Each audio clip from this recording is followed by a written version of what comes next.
The Big Bang is the prevailing cosmological model explaining the existence of the observable universe from the earliest known periods through its subsequent large-scale evolution. It is also widely accepted as being the beginning of space and time. However, there is one problem with this grand idea. It cannot explain the Big Bang itself, or the conditions that created it. For over a century, the theory of the Big Bang has been argued and questioned, but it is only in the recent years that there has been a shift in how the Big Bang theory is viewed. What if, instead of being the first event in the universe's history, the Big Bang was actually just one phenomenon among an infinite sequence of events? Roger Penrose is a British mathematician, physicist, and Nobel laureate in physics. He argues that the Big Bang was not the beginning. There was something before the Big Bang, and that something is what we will have in our future.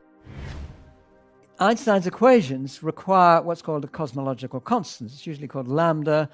These days people call it dark energy. And it causes the universe to expand and expand and expand. And this behavior is in all the cosmology books. If you put in this lambda, the cosmological constant, and when it's positive, that's what it does. So that's pretty well a picture of the universe as we now believe it to be, except people usually think right at the beginning there is something called inflation. This inflation was supposed to have taken part in the universe's activities in the first about 10 to the minus 32 seconds. So think of 1 followed by 32 zeros. 1 over that fraction of a second, in fact, is supposed to have been within the time that the inflation took place. You see, this expansion looks very much like what we see now as this exponential expansion of the universe from the observation of distant supernova stars and all sorts of other things which fit together to get the picture that that's probably what the universe is doing now.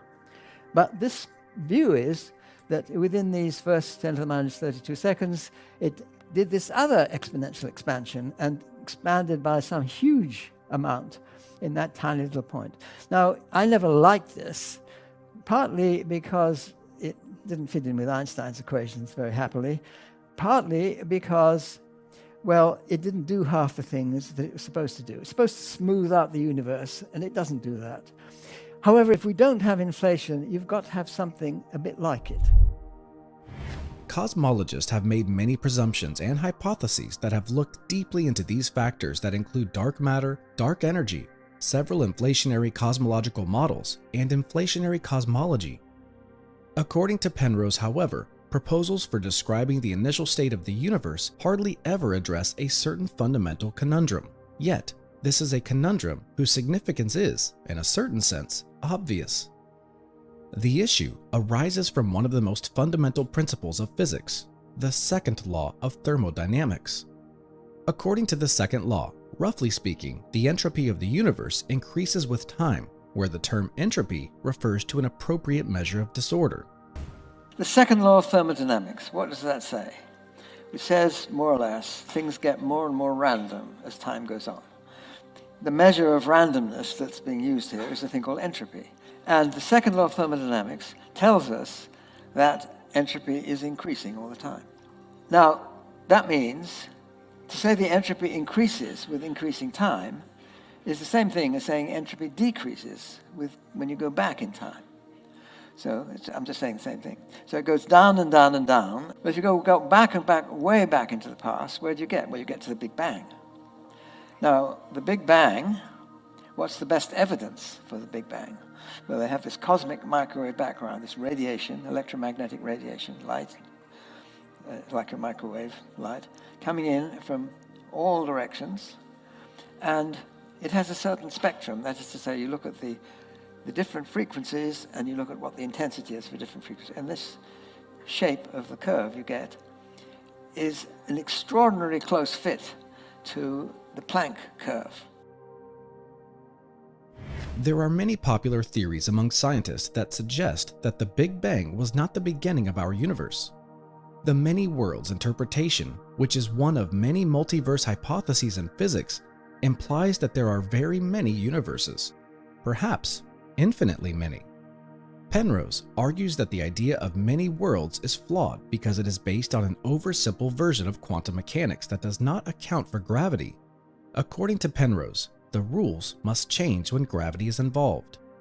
In my view, what's wrong has to do with gravity. See, the idea is that if you consider what happens when you bring gravity into the experiment, you realize that there is a conflict between the rules of quantum mechanics and the principles of general relativity.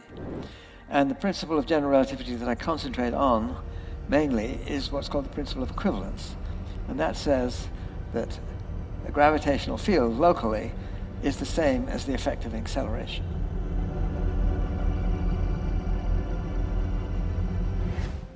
An alternative theory proposed by Roger Penrose is called the conformal cyclic cosmology. The theory basically assumes that there is no multiverse, but rather only one universe.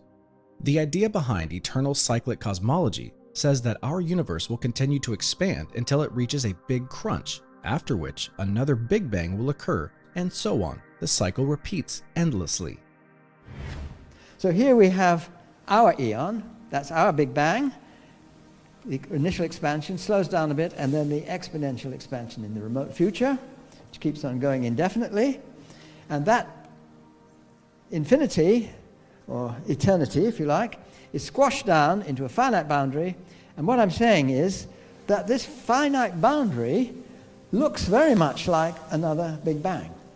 So that there was before us an eon, and that eon had its Big Bang represented here.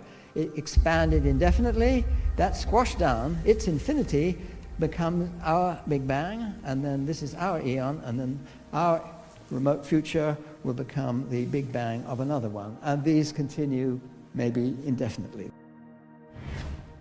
Penrose's conformal cyclic cosmology, or CCC model, is an extension of general relativity, but opposed to the widely supported multidimensional string theories and cosmological inflation following the Big Bang. Penrose postulates that at the end of the universe, all matter is eventually contained within black holes, which subsequently evaporate via Hawking radiation. Our galaxy has a black hole which is about 4 million times the mass of the Sun.